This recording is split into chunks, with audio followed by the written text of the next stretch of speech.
Live from the Green Room Studios, from the spacious property of Bates Nursery and Garden Center, 3810 Whites Creek Pike, it's the At Home Show with Josh Cary and David Bates. Oh, welcome in, everybody, to the best radio show on television. That's right. It's your Saturday morning tradition. It's the At Home Show. We're coming to you live from the Green Room Studios here at Bates Nursery and Garden Center. That is right. And the At Home Show is proudly presented by Earth Mix Garden Products. Good morning, David Bates. And good morning to you, Josh Cary. Glad to be here today and glad to have all of you along. And regardless of how you're connecting to us, but specifically, if you're connecting to us over YouTube, yes, we want to ask that you subscribe to our little program, and you can also hit the like button and ring that bell. We don't know what any of that actually does, but that's what everybody else says, so we're going to say it too. Ring my bell. What was that? Who was that? Patty LaBelle? I don't know. No, I don't know. No, anyway, and if you'll notice this little sign behind us here, the garden tour. Yes, the Hillsborough West End Garden Tour coming up in a couple of weeks. So, and we're going to have Miriam Mims on to talk about that here in a couple of weeks, the day prior. So we're looking forward to that. And it's if you haven't had an opportunity to drive through that area and get a little taste of the beautiful gardens that are over in that 21st Avenue South area, you will be amazed. And so make sure you go out there and support that tour, and as we here at Bates Nursery do. And and before we go further, well, let's just check the weather. Yeah, let's go to the weather here and see what we've got going on today. Of course, is Saturday, and I'm going to refresh my temperature because it's no longer 60; it's 63 now. Whoa, you're fine. And so it's warming up, and today is Saturday. It's going to be awesome today and tomorrow. 86 degrees for the high today, 85 tomorrow. We're going to have a lot of sunshine, a few clouds both days. The wind is going to pick up a bit tomorrow, as on Monday there's a chance of some thunderstorms moving through, maybe 3 or 4/10 of an inch of rain, 75 degrees. And some more cloudy conditions, a few morning showers on Tuesday, a little cooler, 64. This might be the very last little shot of cool weather that we have for the spring season. 64, 42 for the overnight low on Tuesday. And Wednesday, we're looking back into the 70s and really mild all the way through next weekend. So all that looks great. We got nothing really happening on the radar. I'm not even going to look at it because there's nothing happening. It's just nice. So 63 degrees here at Bates Nursery Station, live from the Green Room here at Bates Nursery. This is a no excuses day. You have to do your projects. Zero excuses today, and we want to say... Not going to be too hot, not going to be too cold, going to be just right. And we want to take a moment to make sure that we acknowledge all of our other participants here in the studio, Josh. It's not just you and I. No. Yeah. And, of course, there's Tyler right there. And Tyler, good morning to Tyler. Hello. We need to let's get a good shot of that Tyler cam. So in case we... There we go. Okay. We'll make sure that everyone knows that Tyler is right here. And, of course, it would be incomplete if we didn't also make a proper introduction. Caroline Gant. Good morning. Austin Lowen. Hello. And they are... Amidst the foliage. They are... We're in a shade bed over here. Yes, we are. They are what I would call, Josh, our expert panel. Oh. Wow. Well, I don't know if they actually are, but that's what we'll call them. Sounds good. They do have a level of expertise, and we're going to try to share some of that with you because a lot of you have taken the time to send us questions via either our LinkedIn, not LinkedIn, but it could be LinkedIn. You could get LinkedIn. Instagram. Very professional. Instagram, or it could be our Facebook pages, either at the At Home Show or Bates Nursery sites. So we're easy to get a hold of. And so let's just dive right in. What do you say, Caroline? Let's do it. We have quite a few questions today. We got a cute little bunny question to start. Best way to keep bunnies away from new tomato plants? Little bunnies. It's called rabbit wire. Yeah. I mean, Build a little fence.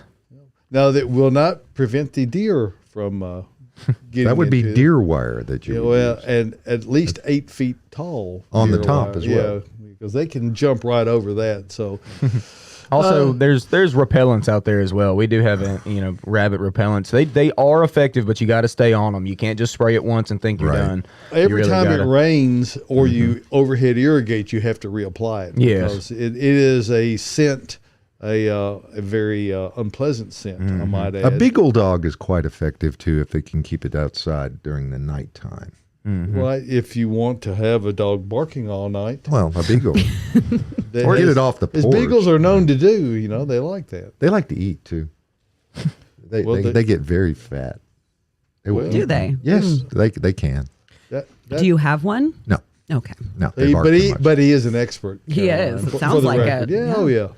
Absolutely. Canids, as it were. I've heard that cayenne pepper can help deter those little guys as well. Squirrels, somewhat as well. A lot of those repellents have that in it. Like that's one of the main ingredients in the repellent. And you could also just start with a tomato cage system too. You could just make you some wire cages around the young tomatoes, and that should keep the rabbits pretty well out of there. But you still got to have rabbit wire, which is a smaller gauge, a hexagonal woven wire that the rabbits can't get through. And they don't usually think too much about jumping over the top, so it doesn't have to be but about maybe 18 inches tall. But that'll help as much as anything. Or you can maybe trap them. Maybe Hassenpfeffer, Josh, for the German people that maybe, that's a great rabbit dish. Oh, it's wonderful. So, It's wonderful. if you want to, make full use of the rabbits, they're coming to you. You didn't ask them to come in. Yeah. You can make use of it that way. Line the gloves with the fur. Yeah, it doesn't hold up all that well. No. Okay, It's what very warm. we got next, Caroline? All right, moving on. My hellebore was perky yesterday. Today it is floppy and droopy. What shall I do? We have some hellebores up here today. So Beautiful. if you don't know what purple those one. are, you can take a look. Yes, I love them. Austin, how do you feel about hellebore? I don't have a lot of shade, so I don't really get to use hellebore. It's not my favorite perennial, love to be it. honest with you. But they're a good plant. I will give you that. Now, why it would be drooping over after one night is weird. I don't know if it's a brand new planting. If it sounds like it may turn dry a little bit on you if it's brand new. If it's an established hellebore, I have no clue why that would happen unless some sort of animal came in and laid it down. But like I said, if it is a new planting, make sure you're keeping it adequately moist. And hellebore does prefer some shade, y'all, so not a full sun environment. I built a highway to hellebore this spring. Sure did. Did you really? Yep. Oh, Got 4 of them. that's Gorgeous. exciting. It is. Are they still blooming? Yep. Yeah. They are a long bloomer. I will give them that. They just don't have enough pop for me. I want brighter colors. That's a lot of pop right there. It's okay. It's a subtle it's pop. subtle. Well, That's the thing. I'm loud. it doesn't take a lot of You pop are. early in the season when those are coming into flower. They're the very first thing that shows color, and it's still very much winter time when they begin flowering. So they do have their place. This is decidedly the tail end of their showy season. So many other things come along at this time of year that the hellebores quickly get shuffled off into the out of sight, out of mind kind of category. So, what we got next, Caroline? All right, we're speeding on through, which is good because we do have a lot. It appears my white dogwood died over the winter. No signs. Thoughts? I'm sorry. There've got to be some signs, but there may be signs of death. Demise. It happens, y'all. I will say specifically with a lot of specifically with dogwood, they don't transplant great. Okay, it's not like the easiest thing. Sometimes dogwood is slow to kind of latch in. They're slow to grow in general, and if they're overly wet at all over the wintertime, they a lot of times do not come back. But it's unfortunately somewhat common for dogwoods to newly planted dogwood to not wake up in the spring. Yeah. Now, my take on that is that one of the most common mistakes made when planting a dogwood is, and this kind of goes to the overwatering, but it's planting it too deep. You want it to be planted shallow, if anything, an inch above grade. And what causes problems for dogwood is the fact that they're very hard wood, and that bark, if it is allowed to remain, the trunk at the ground level, if it's allowed to remain in contact with soil for extended periods of time, particularly during wet seasons, and if you're irrigating, it can rot that bark off all the way around. Mm-hmm. And if that happens, it's dead. They really don't like string trimmers either. They're Do very not allergic to that, Yeah. so you don't want to do that as well. And, of course, the other thing that dogwoods, as well as other things such as cherries and peaches and anything in the prunus family is borers. They are certainly subject to that. So the borer thing is pretty easy to diagnose. You'll see the bark actually peeling off, and you'll see upon closer inspection little tiny holes that are about the size of a number 2 pencil lead. Mechanical pencil or just an old-fashioned? No, just like a third grade pencil, Josh. Third grade? Yeah, it might have been 5th grade for you, but Oh, burn. Josh used the fat pencil for quite a long time. I still like that. I still have the fat pencil. They call them carpenter's pencils now. Great weight in the hand. Yeah. Can't use it on a standardized test, though. Well, the carpenter's pencils make a really wide mark, though. You just kind of go, and you're marked. Oh, okay. Hard to do a circle with those. Yes, it Okay. is. David, what you said about that dogwood, that's literally what happened to mine when it died. Mm-hmm. It was kind of rotting out on the bottom all the way around, and then eventually it just... Mulch. I mean, If Too you much over mulch. if Yes. you over mulch those things, and again, any kind of organic material can cause this effect where it stays continually moist around the base of the trunk. If anything, you want that up above. It's okay to mulch, but don't mulch it up against the stem. If you do so, just a very thin amount directly against the stem. Other than that, just keep the mulch out of the way. It'll be fine. Volcanoes. Yeah, we don't no teepees, none of that. You really don't want those for any trees. They are a clear sign that someone doesn't know what they're doing. Yep. So if you want people driving down the street and going, either they or whomever their supposed landscape contractor is, that landscape contractor, in fact, is not actually But one. that mound of black charcoal mulch is just, it looks so stunning. Oh, out yes. there. It shows that something's being done. It's the confusion between activity and production. So even a gator wouldn't probably be a good idea with a dog. Well, now, a gator is not, of course, what Josh is referring to is one of these water bags in the summertime. And for new planted things, those are quite good. Those don't stay full of water for an extended period of time. I mean, they'll allow it to empty out over a period of hours, not days. Okay. So you will fill those up and allow them to go a little bit of time. Then you will refill them. So it's not going to be the same phenomenon that you would if you were, say, had a soaker hose and you're watering it every day and you've over mulched it or planted it just a little bit too deep. So that's all I know about dogwoods, and I think that should cover you. I think that definitely did cover Yeah. that question. Are we ready for another? Sure. All right, we get this one just about every week. Is it too late to transplant trees and shrubs? What time is it, by the way? Gotta wait early. until after the show. Austin, I'm going to say that we're right up at the time where it is, in fact, too late. At least it's ill-advised unless you have to do it. Yes. You're going to run into issues if you try to do it this late in the season. Yeah, I think ill-advised is probably not that you can't do it. You can do it at any time of the year. But yes, you're going to see, if you're going to see issues, you would see more if you did it right now. So what's going to happen is whenever you dig up a tree or a shrub, for a period of at least 2 to 3 weeks, you're going to see some pretty harsh wilting on the leaves. It's going to be a little bit stressed. It might even senesce, which just means drop leaves. They'll probably reform, but if you are going to do it, like we've talked about many a times, have your hole already dug where you want it to go, lift that tree or shrub out as much as you can, get as much of the root as you can, and then quickly get it over to the new hole. Make sure you pack in the soil nice and tight around the root zone, and then water it in very deeply. And then you just kind of got to wait and just see how it does. But it can be done.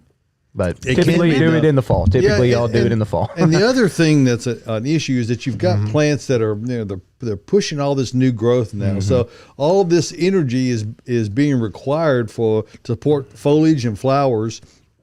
And if you dig those things right when they're at that point and you cut a lot of roots, the plant has to do something to be able to manage its limited or less available resources. So if you cut those roots, something is likely going to happen. Now, this is something that's been transplanted previously where it has a more fibrous root system. It might be a bit more forgiving. But as a general rule, you've had all winter. Why did you wait till now to do it? Yeah. Well, it's the first pretty day of the spring, David. And this is the real benefit that the advent of container-grown plants has given the industry and therefore the people who are really avid gardeners. When you plant a container-grown plant, there is no transplant shock. You don't cut any roots. You just slide it out of the container and put it in the hole in the ground and backfill it and water it thoroughly. It never knows it's been moved.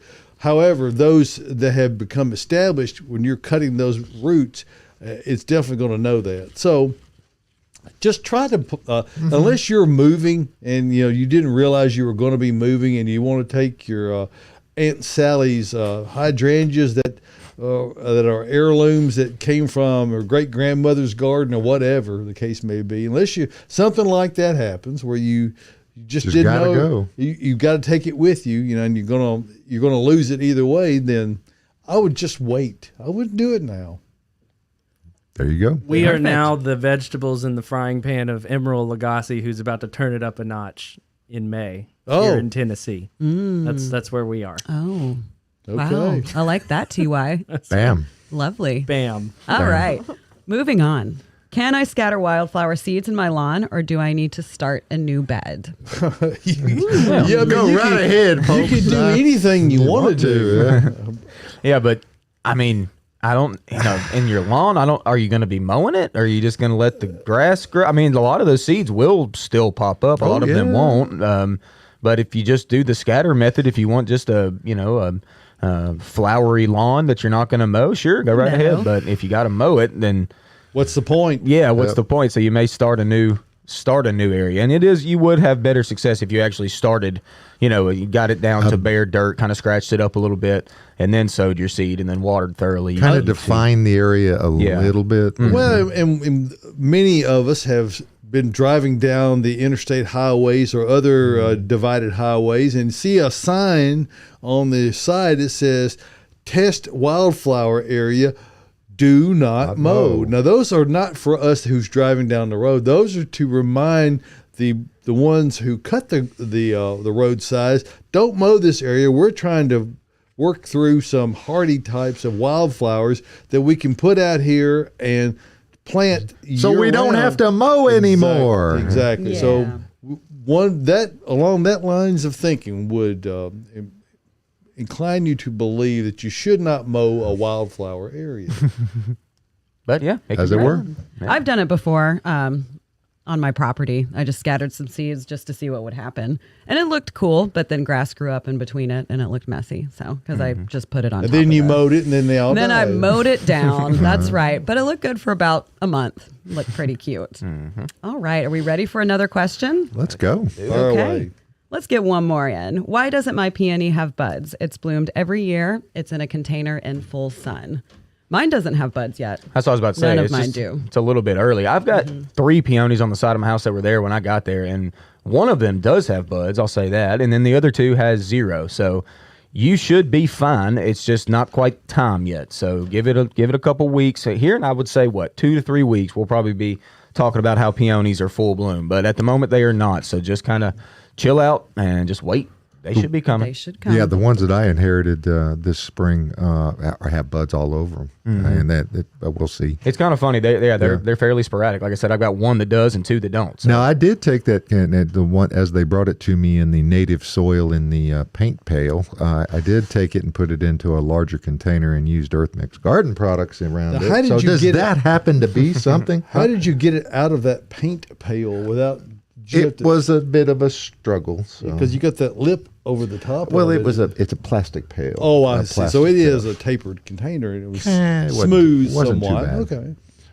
All right. Hey, let's just take for a moment here talking about planting. And it doesn't matter whether you're talking about peonies or if you're talking about garden plants or any of your other landscape plantings, trees, shrubs, natives. Doesn't matter what. Earth Mix Garden products are going to give you the very best results. And Earth Mix Garden products are proudly sold by an entire network of independent garden centers and other independent businesses throughout Middle Tennessee and Kentucky, and even over in areas up in Illinois and Ohio.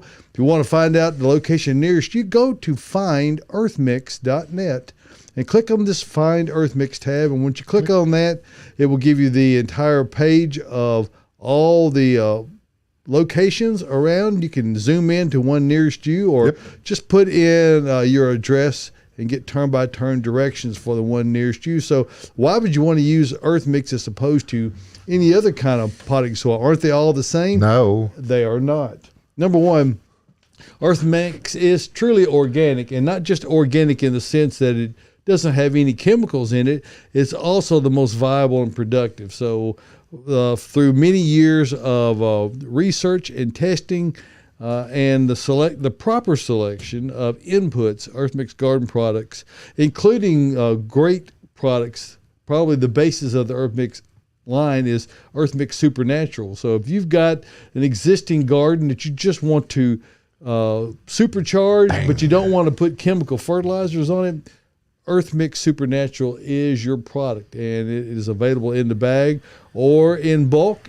And so check that out. Also, there's a whole wide selection of other products such as Earth Mix Garden, the flagship brand of the Earth Mix Garden products line. So just remember this: success in gardening begins at the ground level when you use Earth Mix Garden products. And make sure and support all the great retailers that, no matter where they are in the area, go out there and check them out at earthmix.net. So, congratulations on something from yesterday, by the way, David Bates, and thank you for doing it. Was your promotion where you discounted deeply the well, it was an Earth Day promotion. It was an Earth Day promotion. It was a one-day thing. Yep, so 1 day. So maybe next Earth Day, maybe not. I don't know. We never have done that before. So anyway, thanks. Well, 1,611 are going to be. You folks are going to understand why you want to use Earth Mix Garden products. If you've never used it before, you're going to be amazed at what. For 2.5 months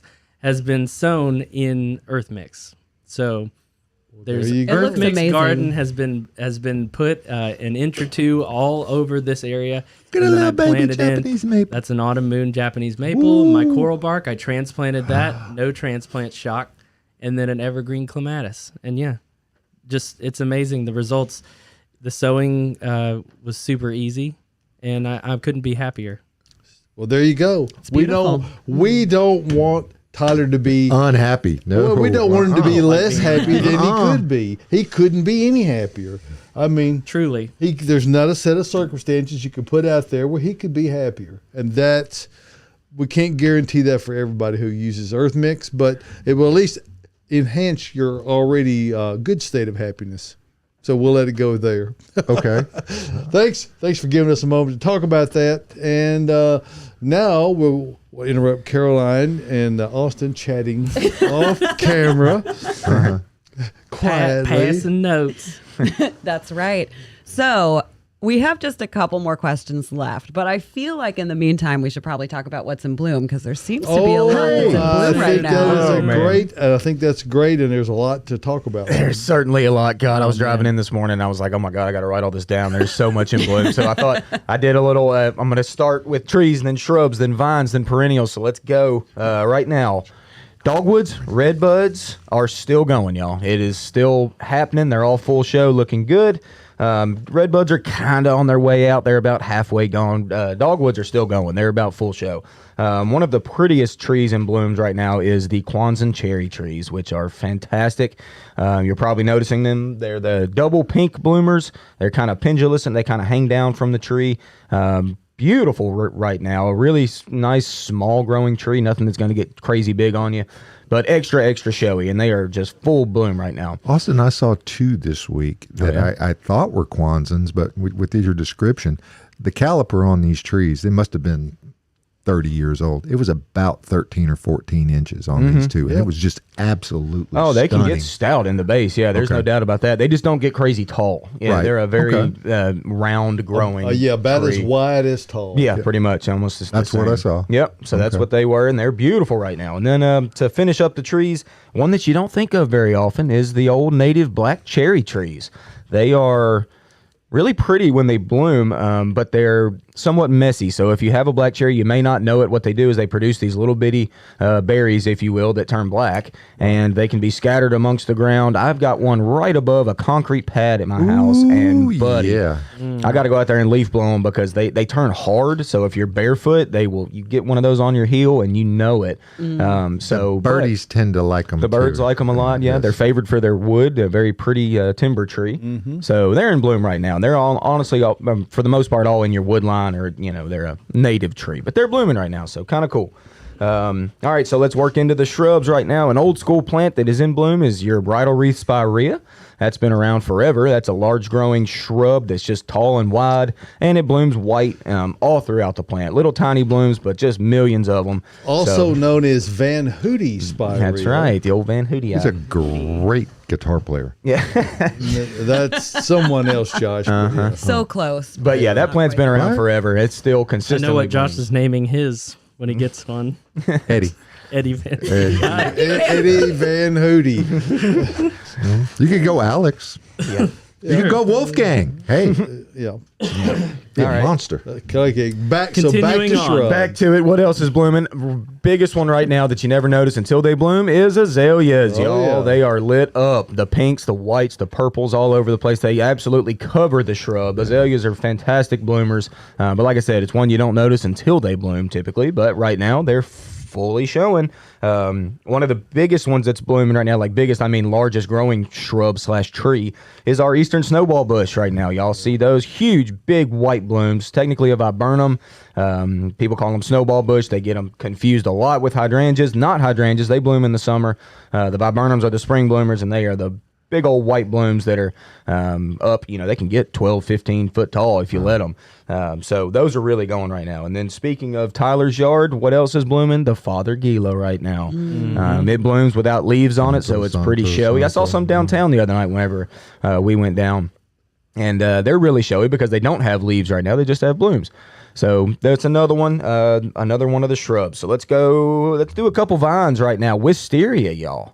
What's up with Wisteria this year? It is It's money. been amazing It's this year. fantastic. Yeah. I don't know what it is. Every year's different with things that bloom, but Wisteria is fantastic right now. Just beautiful purple blooms that smell good. Oh, it's the best smell on the planet. It really is. They're great. And I had a customer. I wanted to bring this. I had a customer the other day that wanted to grow wisteria in an old tree stump. And she didn't want it to vine up anything. She asked me for wisteria shrubs. And I was like, well, wisteria is a vine. It's going to want a vine. I said, but I've seen them just planted in the yard. And what happens is you get this, if it doesn't have anything to climb on, it goes up and then it kind of turns down. And it almost looks like this kind of weeping shrub. So it can be done. But like I said, they're going to want to try to find something and vine up it.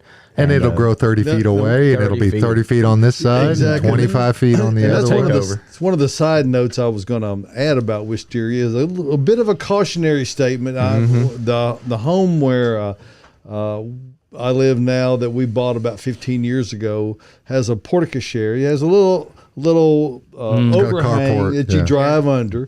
Carport. And the previous owner had planted a wisteria on either corner of that across the driveway portion of it. You're going to make that arch. It was going to be gorgeous. And there. it had grown all the way over. It met. So the first thing I did when we bought the house was to get both of those out.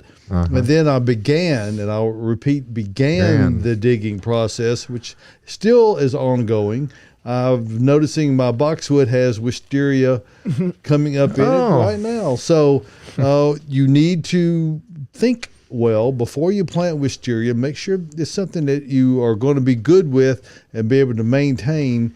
In fertile soil areas, which I live in a very fertile area. It's full sun. It's very difficult to control. So just be mindful of that. But Did we lose the Facebook feed? oh boy, what I don't think so. Okay. a complete and thorough coverage that they give, and the blooms that they're doing this year is pretty amazing. And it takes a few years for them to really get going. The one that I planted at a home that we lived in, planted it on a carport, so it's kind of like your porte-cochere carport. Yeah.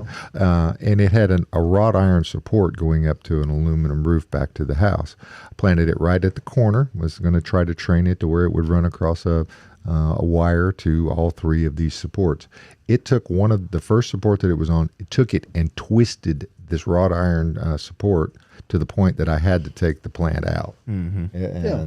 But after 12 years, it finally did. The year that we sold the house was the year that we got the blooms. Well, people don't realize that you need to have if you're going to grow it up on something, you need to have a very substantial support. Silo. Yes, it is. It's got nothing else to do but grow and girdle, and it will do those things. If you go to my old hometown in Wilson, North Carolina, it can be quite invasive. I mean, it'll take over. It almost looks like kudzu in some places, but it smells so good.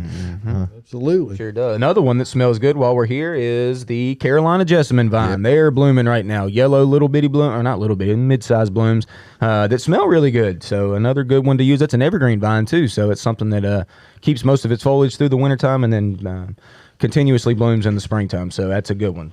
Moving on, let's talk real quick about some perennials. Candy tuft and creeping phlox, y'all. They are still going. Yep. Tyler's moving about in the room here. Distracting me, but yeah, candy tuft, creeping phlox, still blooming. It's been 3-4 weeks at least I've talked about those. So another excellent little blooming plant. And then last but not least, Tennessee's state flower, the good old iris. Yes. Oh. That is popping this week. And they really have been showing it. And they're what a wonderful flower iris are as a family, and there's a great selection of colors to choose from. So no matter and once you get them, you have them, and actually everyone that you know will have them if you want to take the time. And you really need to. The only downside with iris is if you don't continue to dig and thin them, they'll stop flowering because they just overgrow. So they are a great flower. Hey, let's talk for a moment. We've touched on a few items around, but let's talk about some of these things we've got around the studio here. Oh, my. And kind of get a sense of what are the things people are looking at. So, Well, hey, I noticed on the questions Cary had, someone had asked the question, Cary, about there's a sweet woodruff question. Oh, yeah, a sweet woodruff, a good choice for the base of a tree. Any other suggestions? So, yeah, the sweet woodruff is certainly a good choice for the base of a tree, but we've got a number of them that are out here. Out in front of David and Josh and Tyler, we've got the candy tuft over there. One of my personal favorites and really a good one for up underneath the tree. That would be fine as a low kind of ground cover, evergreen flowering plant. So that's the pink white one? ones. Now, the white ones or the pink ones? The white ones. The pink ones are begonias. Okay. Josh, you should. Begonias. Wow. even a guy that sells lumber for a living should know that. Yeah, really. Yeah, Josh. They're pretty. Wow. Okay. Yeah, but anyway, yeah, candy tuft would be a good option for that. Also, we've got over here on our start some heuchera. So if that tree is throwing some shade, heuchera Which they and do. hellebore for that matter. Anything both. over here is shade. Pretty much, yeah. Oh. This wild ginger is a very leafy plant. Can we just talk about this heuchera for a minute? Because I just bought two, the High Hopes, and I think Tyler has some that Sarah got, right? Yes. Sarah was like, "You're taking home High Hopes. I want that. You're bringing that High and you're Hopes not home. transplanting your Midnight Rose next to it." I feel like they would have looked good side by side, but I get it, Sarah. I understand. But just look at this leaf. It's so pretty. I mean, it's got like orangish red in the middle and then lime green on the edges. So this is one of the plants I chose from in mixed containers this year. We know those heucheras and heucherellas, which are first cousins to each other. There has been so much hybridization done on those. Only other category that rivals that are the garden hydrangeas as far as numbers of cultivars that are available. Those two groups alone easily have hundreds each. Now, we don't have hundreds, nor does anybody else at any one time, but We do have lots. I bet we have more than most. We yeah. carry more Likely. heuchera than anybody I've ever seen. My God. And you know there's just a lot of demand for them. There's so much. They give so much good color. And one of the things I really like about heuchera is that it's such a great testament to adding color and texture to your shade garden area that doesn't really. I mean, it does flower, but the flowers are not the showy part. It's the foliage. Yeah. And Caroline mentioned mixed containers. So like up under your porch and on, if you want to do some mixed containers and you don't get a ton of sunlight, heuchera is excellent to throw in as a little dappled shade type plant that'll pretty much, if you keep it protected over the wintertime and covered, it'll more or less keep its foliage through the whole winter. It will, and mine does. I do it once a year. I pick a heuchera that I've been wanting, and I do 2, and I put them in my pots. They stay colorful all winter long, and then I plant them in the spring and get a new one, which I got high hopes this year. So Does it make you sing that song when you play? there it is. That's It what doesn't, she's but got. Josh is singing it now. So there. We don't want there it is. it to get Josh started singing. Don't that. We don't. Nope. Sing, No. Daddy, don't sing, Daddy. There he Yes. goes. Okay, so back to our plant tour around the studio. I just want to point out that Tyler is matching our roses. You kind of blend in with those. You look like a little rosebud. A rose by any other name would smell this Knockout sweet. red Tyler. That's what's going on today. Those are the knockout. I think those are knockout coral. They're aren't knockout These coral. are Yeah. coral. My These are bad. not red. Okay. We do Well, your have some shirt's red. red. I prefer Tyler, the coral anyway. Yeah, the coral is gorgeous. We haven't gotten our big rose shipment in here at Bates just yet. I think it's set to be here next week, but we did have some gorgeous ones in bloom. I predict that will be known in studio when that arrives. Oh, definitely. This whole room will be roses whenever the roses come. And we do have at this point, most of the roses we have on hand are shrub roses, and we do have a few patio tree roses for those who are looking for something up on a graft, a standard as we call it in the industry that has it up on a stem off the It's ground. on a stick. It's on a stick. It's on a Bush on a stick. For a, So talk for a about- lumber guy, vernacular, it's on a stick. Stick. Okay. Tell me about these beautiful Japanese maples. They're Oh, fantastic. the harp string. I think that's what that one's called. It is. They've got a very dainty willow leaf, if you will, very wispy growing plant. They don't get huge either. That one's a somewhat dwarfy variety. It's an upright form, so That's it an doesn't Isley? weep. Is this an It Isley? is an Isley, yeah. Okay.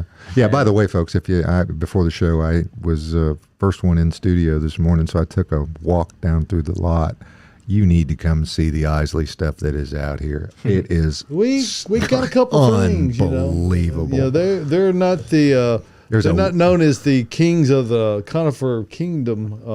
The king kahuna of the conifer kingdom. There's one. they There's really a do. white pine waterfall out there that is. You just have to see it. I mean, it's just stunning. And it, You know what else is showing up right now is the spruces, all the Piscean Norway spruce. They are, Oh, mine's popping up. oh, they right are now. gorgeous when they first leaf out. Yeah, I've got a feeling people are going to be stopping and looking to check tags on what they are because it's another one you don't notice all that much until it sends that new growth out, and then it's that lime green, beautiful, soft new growth. Really, really good looking. there's right another globe one out there that's just showing its new growth on it. It's just it looks like candy on the tree. It's just gorgeous. Everybody loves this time of year when everything's starting to flush because you get that two-tone look. It can be deceiving sometimes. A lot of people think that a lot of these plants are going to keep that growth and that color the whole time. No, this is just their spring flush, and this is when they're prettiest.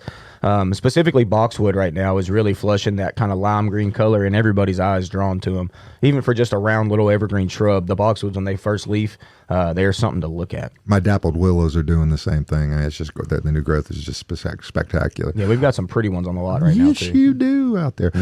We have a couple of comments on the Facebook page, and Bill Hayes would like to know what says that his lilac bush is still blooming. Yeah, I meant to mention lilacs earlier. This has been an excellent spring for lilac. We don't get that very often here, but we actually had a winter this year. It stayed cold.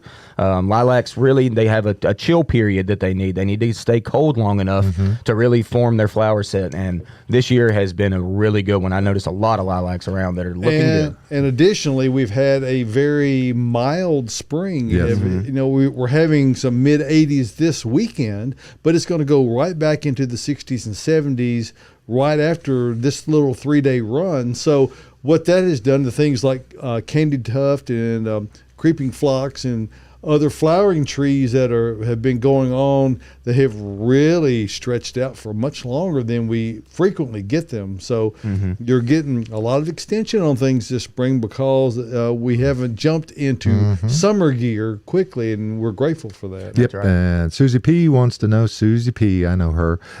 She wants to know if earth mix can be used for above ground gardening. Absolutely. Oh, yeah. Oh, yeah. Organics O is the best product to use in a container. You can also use it in raised bed gardening. And even the product landscape is an excellent product if you want to use that. If you want something lighter still, so that will both of those do quite well for that. Landscape is exactly what I have in my raised bed. Mine Yes, too. I love With landscape. Supernatural. Yep. Now, Susie, you can also run right over to the Red Wagon over there on Old Nashville Highway. They'll fix you right up. Right Great. down the street from you. Hey, let's talk. We see the little sign between us there, Josh. The Hillsborough West End neighborhood first annual garden tour that is coming up May 8th. So it's just a couple of weeks away here, and it will be a 4-hour event, 1 to 5 p.m. And you're going to get to stroll or drive through one of Nashville's premier historic neighborhoods. Take in delightful gardens, refreshments, and surprises at this family-friendly event. Tickets are just $10, and children 12 and under are free. And for more information on tickets, go to hwen.org, and that'll give you full information regarding that. It's a beautiful, one of Nashville's oldest and most beautiful historic neighborhoods. Make sure you check that out, coming up in a couple of weeks. And, one question we have not had from today is from Miriam Mims, who is one of the main organizers of this event. So just wanted you to know, Miriam, I've noticed that we haven't heard from you today. So She might be getting Probably busy. getting ready. she's probably Getting out there in the she's garden. probably working on it. I suspect that's what it is. She might be on her way out here. She Oh, could be. maybe. She Line it could up at the be. gate right now. Uh-huh. She could be. Could Gonna be a happen. busy one. All Hey. right. Oh, Go ahead. Well, I tell you what we could do while we're stopped for just a moment here. Okay. We got a few questions left. And again, you can ask questions. You put them out there on any of our social feeds, either Instagram or Facebook, either Bates Nursery or the At Home Show sites, either one. But let's talk for just a moment about Bates Nursery and Garden Center, which is where we are. And this is our 90th year, our Emerald anniversary, as it were. And we've been doing that all this time. My grandmother indeed did start this business over on 26th in Charlotte way back in the day in the height of the Great Depression. And, one of the things that she observed during those times is that people love plants, and plants are probably the most therapeutic thing that you can do for yourself. So, and you do get that effect of well-being when you're out digging in the dirt. Yes. It just does. And so, could save some money at the therapist if you do enough gardening. You could make a case that maybe you're not saving money, but you're at least have something more tangible to show for it if you're out digging in the dirt. And we want to, that's where how we can. Can you assist- eat your psychologist? No. No. Okay. You can eat your I'm things not that come saying- from your garden. I'm not saying that's not money. That's not well spent. I mean, Yes. it's good to have somebody to talk to about things, but sometimes those things are plants. You can't cut them off and put them in a vase either. Well, no, you can't. And I'm not, again, I'm not suggesting you terminate those relationships. I'm just saying. Well, if you there's cut a- him off and put him in a vase, you would be terminating well, that relationship. Perhaps. Okay. But wouldn't that look Okay. silly? in the- But you can come to Bates Nursery and get just about anything you want to Well- be and to continue your therapy. If it's growing in the ground, Yes. we likely have that. And not just in the ground. Caroline has manages a very large selection Yes. of containers that we have, and we have all sizes, Oh, my all gosh. colors. And when you combine those containers with one of our Earth Mix brand of soils, be it Proganics I for your indoor plants or O for outdoor plants, Pottery. you're going to be able to really grow some very special things and receive all the therapeutic value that comes You with could it. get whirligigs that will absolutely hypnotize you. They are oh, so there's beautiful. so many here. There are. Please come by them. And missed you. And Yes. so check all that out. No matter what you're looking Mystify. for, if it's trees, shrubs, ground covers, if it's native plants, if it's Mayor plants. edible landscape plants. We've got our big tomato love section Yes. back in the greenhouse. So if you're looking for tomatoes, we have a tremendous selection of those, along with peppers and all other types of vegetable plants. now we're fully into the warm season event time of the year. And of course, our newly renovated greenhouse is wall to wall color right now. So you need to come check that out over at Bates Nursery and Garden Center, where we are conveniently located 1 mile north of Briley Parkway at exit 19 on Whites Creek Pike. That's just minutes from Rivergate, Opry Mills, Nashville West. And this, I promise you, it is worth the drive no matter where you're coming from. And in the event you can't drive out, go over to batesnursery.com. You see the site right here. And you can search any of our products online. You can schedule those for delivery. So if you can't make the trip out, but you really want the things, you can buy them online. We'll pull the order for you, and you can set up delivery to your home, all at batesnursery.com. So check that out. We're open Monday through Saturday from 9 a.m. to 4 p.m. and Sunday noon until 4. Bates Nursery and Garden Center, beautifying Nashville since 1932. And we appreciate you giving us a moment to talk about that. And don't eat your therapist. Don't do it. All right, we have another question from Jude. Jude wants to know, she just loves the look of a mimosa tree, and she would love to plant one in her yard. But her neighbor says that she'd be sorry if she did because they're invasive. I love mine. Well, they are lovely, but they are invasive. And they're not really long-lived either, are No, they? they get that crown gall rot that I hate it. that they are invasive, but they're not long-lived. So that means what? They put out a lot of seed, and those flowers that when they flower late in the summer are spectacular. Truest sign of summer. Yeah, They're beautiful, but they also cast their youngins near Their and far. spawn. So. Yeah, you're probably better to not have one of those, or be prepared to manage it. They can be quite invasive. That's another one. Yeah, is there something that would be similar? No. Not really. Not really. That I can think A of. very specific tree. So, Jude, it's your yard. Yeah, you got to make that choice yourself. But they do tend to split out pretty bad, too. So They are a multi-trunked Yep. tree by nature, and therein lies the problem with that crown rot that occurs on them. Those trunks once they get, what would you say, Austin, maybe 10 or 12 years old, they start into the decline phase of their life. They don't live a long time. No, they typically don't. They grow fast. They grow like a weed. I mean, really, really fast. And what happens is they get really, really wide very quickly, so you can get split. Like you were talking about, the splitting happens if a bad snowstorm happens, and they can just lay right down. Yeah, so. it creates wounds and vector spots where every kind of pathogen can get in there. So, What's your vector, Victor? well, that's going way back. That's a deep cut right there. What's your clearance, Clarence? Oh, my goodness gracious. Tyler, can What you is go? that, MASH? Huh? Can you get? No. I don't even remember what the reference is. What's your vector? What's the frequency, Kenneth? That was in the scene with Kareem Abdul-Jabbar. Oh, and Airplane. Airplane. Oh, there it is. A true American classic. I've film. outed myself. So where are we going? Input 2? Yeah, can we go to input 2? Let's go on a journey Let's see what we got. over here. to the other. Look what's showing up. Oh, it's not on the screen though. Hold on. And this plant has a new owner. There it is. Yes, and I love her. She is. That we were forced to regift and pass down this beautiful begonia, who does not have a name yet. I will name her Okay. once I get her home. How long have you had it?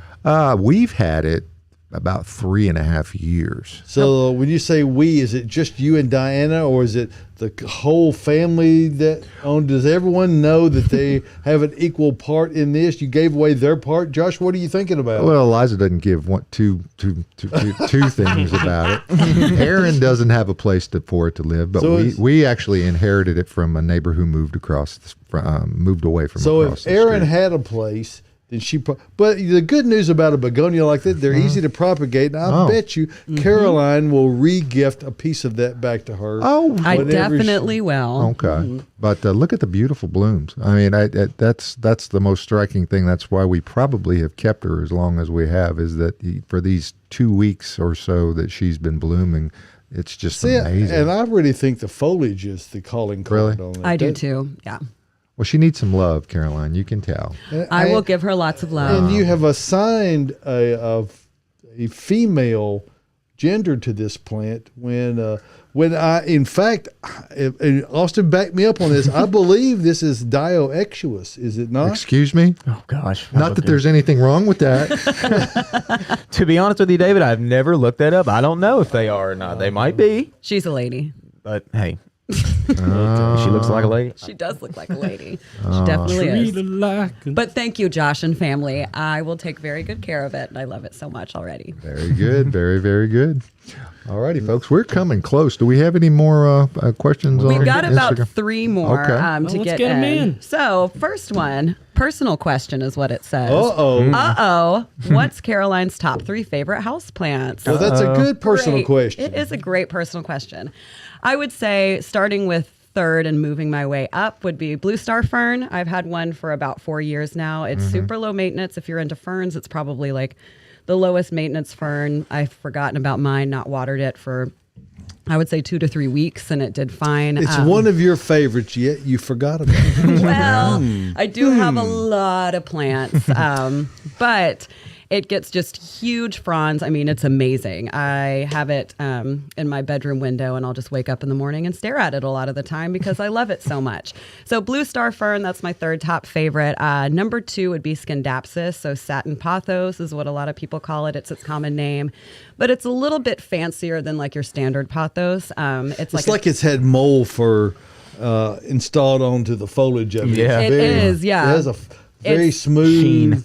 It's got a nice sheen, a nice silvery look. There's a lot of different varieties. I have the Exotica, which is a larger leaf, and it's got a lot of silver on it. It's gorgeous. They're super easy to grow. They can grow in low light. If they're in lower light, they're going to trail more because they're trying to find sun. The only thing that'll kill it is Overwatering. exactly. Yep. That's true. Or of- underwatering for a really, really long time. But definitely overwatering is going to be the main factor. You in cannot its death. never water them. Yeah. But Right. But you'd be better to err on that side than you would be to. I water it every day. I don't know what's wrong with it. And these will actually let you know when they need to be watered. Unlike like regular pothos, like the golden jade, marble queen, where their leaves will start to turn yellow and fall off depending on over or under watering. The Scindapsus leaves will actually start to curl under. So if you're worried about overwatering, you can wait until those leaves start to curl. And then within a matter of like 2 hours, similar to a peace lily, a spathiphyllum, the leaves will kind of flatten back out and turn more upright once you water it. So it's a good indicator, great plant, super low maintenance, really pretty. My top favorite house plant Drum roll.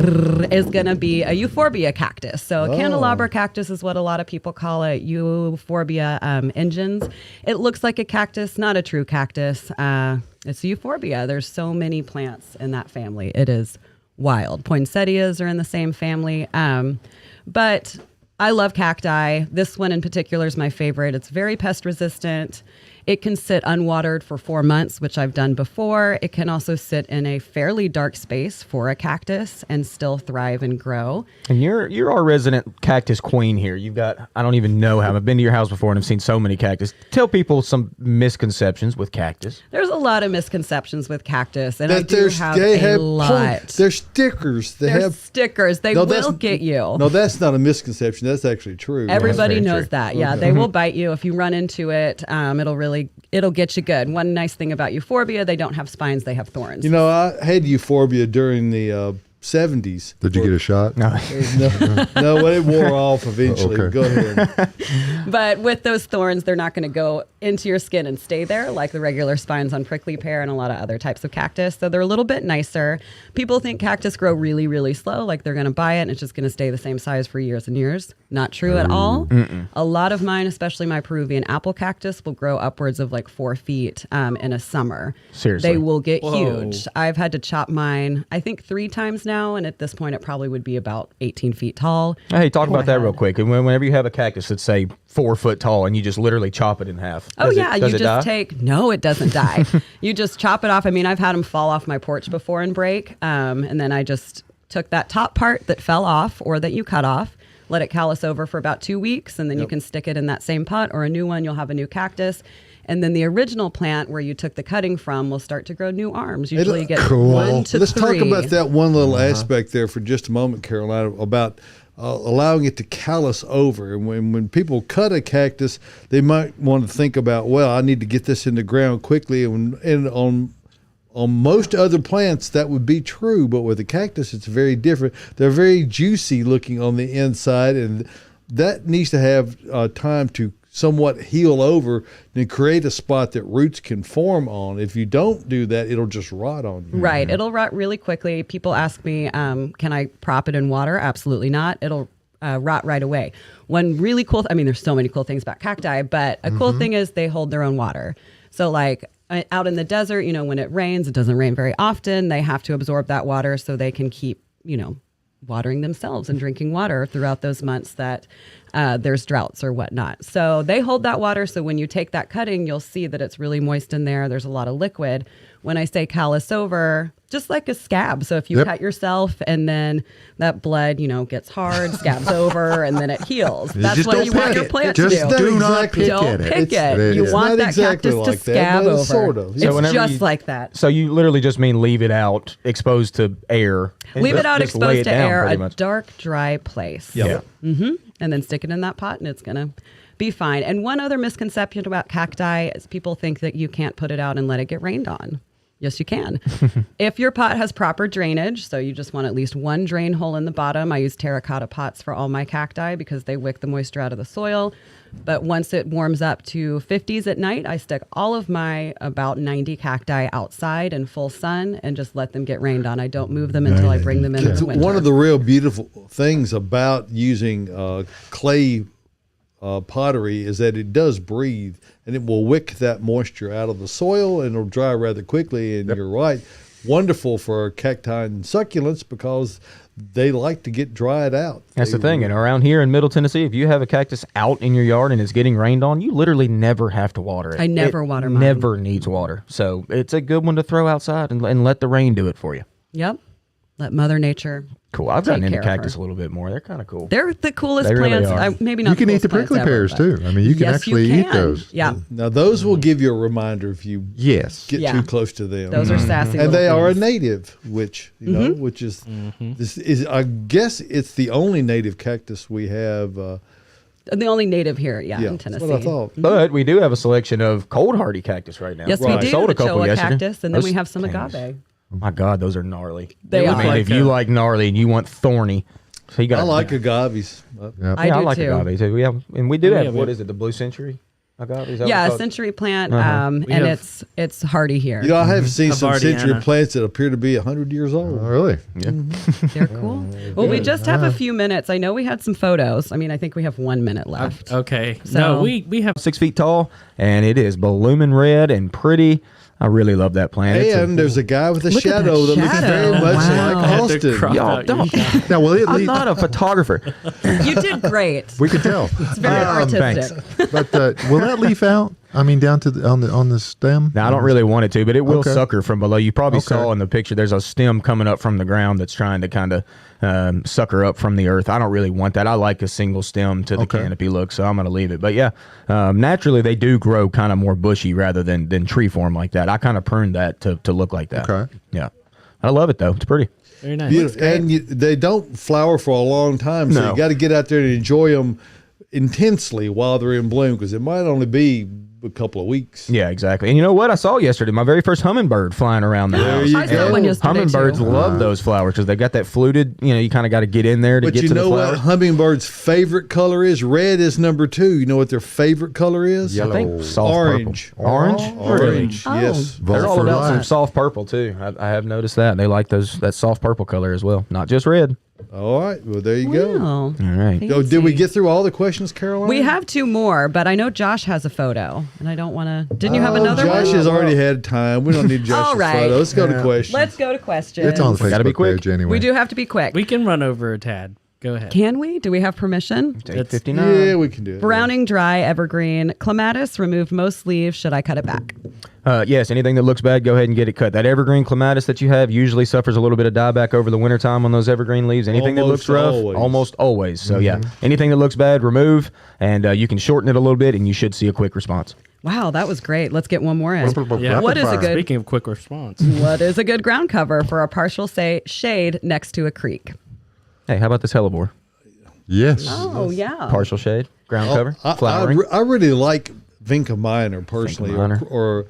or creeping myrtle as it's sometimes referred to, and it has a reputation of being somewhat invasive, but it on a creek bank where it's shady, I don't know if there's anything that does better and will cover and look wonderful for years and years and years, and it's evergreen. On And top you of can mow it if it gets too Yes. tall. Hey, and Absolutely. it's actually blooming right now. Little bitty purple blooms. One thing I do really like, Lily of the Valley. That's Oh, one of yeah. my That's a favorite good shade ground Convallaria. covers. There you It's go. a good one.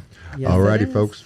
Oh, wow. I'm hearing the music coming up in the background, which means that this edition of the At Home Show is coming done. to a close. But next Saturday morning and all through the week, hey, go to the Facebook page, like the At Home Show, like the Bates page, go to YouTube, and please subscribe, hit the bells, ring things out there, get everything moving along, because We love you. We want to know we if you love us. you. Yes. Okay, we want you to be back. But you'll see notes and all kinds of things through the week. So pay attention and come back next Saturday morning at 8 o'clock Central Standard Time for the best radio show on television. Yeah.